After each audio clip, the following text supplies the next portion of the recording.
What's up, YouTube? This is Too Raw for TV. All right, so I didn't get a chance to talk about this yesterday. I was on LB's channel. Shout to LB. We were talking about that in the discussion on his channel. That's the hiring of Tom Thibodeau as the New York Knicks new head coach. Shout out to the whole LDBC, by the way. Shout out to LB, Bahari Sports Nation, Ticket TV, LVZ, you know what I'm saying, the whole gang. You know what I'm saying? Shout out to all you guys. So, look, I know that this hiring has gotten a lot of praise, but so has a lot of the previous hirings. I do believe, look, I'm a Chicago Bulls fan, so I know a bit about Tom Thibodeau. I know that he started off, well, I don't know if that's what he started off at, but I first heard of Tom Thibodeau back when he was an assistant coach with Doc Rivers. And some people credit Tom Thibodeau with more of what was responsible for the Celtics being that good. He's a defensive coach. And because of the success with the Celtics, he got hired as a Chicago Bulls coach. And you have to give him credit. During his tenure as head coach, the Bulls had a renaissance. It's the only real successful period for the Chicago Bulls since the Jordan era. So I have to admit that. My only issue with Thibodeau is I know that he has a tendency to be, he has an old school mentality. He's hard-nosed, which if this was the 90s, I would think this was a great hire. But these players today, they're so entitled, they're so timid, so sensitive, so beta male-ish. I just always have my doubts when alphas and betas clash. I just don't know how it's going to work. I hope it does.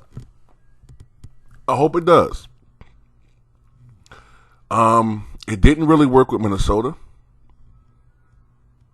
You know what I'm saying? And, you know, there was some success with Chicago, but then there's the other criticism of Tom Thibodeau, and that is that he can run his guys ragged. You know, there were many, now look, him believing in Jimmy Butler, even though Jimmy Butler believed in himself, but him believing in Jimmy Butler and giving him, you know, that experience at the playing time because he earned it, he played hard. You really saw if you were a Chicago Bulls fan, you saw the elevation in Jimmy Butler's game from being known as just a defensive guy to becoming a guy that, you know, had a complete game. But man, there was some nights, man, Jimmy Butler, I would look at the box score and I would see minutes, and Jimmy Butler, 48, 45, 47, 46, 42. I said, ooh, we got a little break that night. 48, damn. Making up for the break, 46. You know, and I do believe that, you know, playing those heavy minutes did contribute to the injury that Derrick Rose suffered. You know, to which he never really recovered from until recently, but by now, he's no longer the same exact player. I hope that this hiring helps, but I honestly think that other things need to be done with the Knicks organization. To me personally, even though I think, you know, I don't think that James Dolan has done anything to necessitate this, unlike Donald Sterling, and he has shown no signs and has, I think, said that he has no intentions on doing this. I really don't think a big change is going to happen with this organization until James Dolan leaves. I don't think players want to play for him. And, you know, you're not going to be able to land that big free agent signing, which I think is something that can be done to help to jumpstart this franchise. You know, unless they're able to draft, you know, perfectly, which can be done. You know, You can draft and build a winning championship team. Look at the Spurs. Look at the Warriors. Even before Durant, what I'm saying, they were a championship contending team. And they won a title in 2015. So it can be done, but I just think you have to have a type of culture, and you got to have guys set in place that know what the hell they're doing. And I'm just not sold on James Dolan, man. I think ever since James Dolan has taken over as the majority owner of this team, the Knicks have just declined. And I have a friend of mine that was once an ardent Knicks supporter, and now he doesn't even know anybody on the roster except for one or two players. Knicks fans are so deflated, and I really feel for young Knicks fans, guys that are in their 20s who don't even really remember the golden age in the 90s and early 2000s with the Knicks. You know what I'm saying? When they used to battle with the Chicago Bulls. And Lord, I mean, how long ago has it been since they won a championship? 1973? I mean, that's almost close to 50 years ago. So I really think that, I really wish that in a perfect world, James Dolan would just sell the damn team, have somebody take over that has a better personality and doesn't just turn people off and actually knows what the hell he's doing. You know what I'm saying?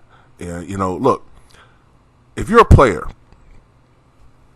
would you want to join an organization that banned a guy like Charles Oakley?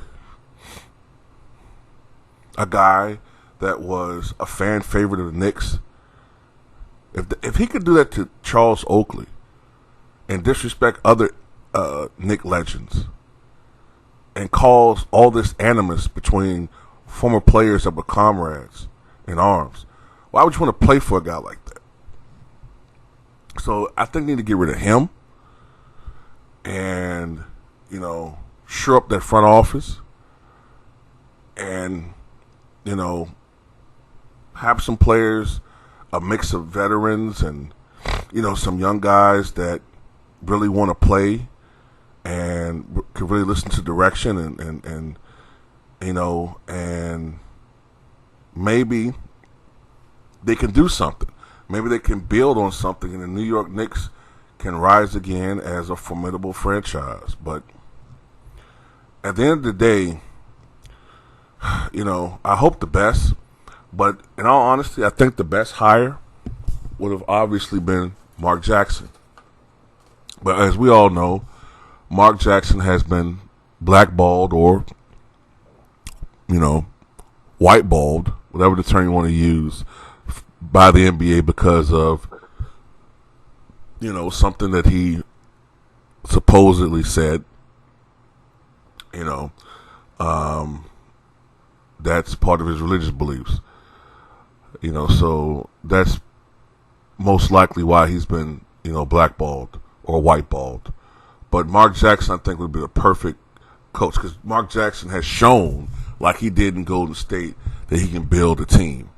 So even though Steve Kerr gets all the credit, last year exposed Steve Kerr. And I'm not saying that the Warriors should have went to the playoffs. I'm not saying that. But they shouldn't have been as awful as they were, especially the beginning part, the first couple of months of the season. They were horrible. Horrible. So, that's all I got to say, man. I wish the best for Tom Thibodeau. I hope the Knicks can eventually turn around. I think they'll have to get rid of those guys. There's a lot of bad players with the Knicks. Whoever gets the mantle of the number one guy, I don't know if it's going to be R.J. Barrett or something like that, but whoever gets the mantle of number one guy, they're going to have a big responsibility. Hope they're up to it. And, hopefully, in my opinion, I think they need to land a big free agent to complement Barrett. And then maybe build around those guys. And then maybe the Knicks can become just at this point. The goal is just to be a playoff caliber team, and then you can see from there. But that's all I got to say. Tell me what you guys think.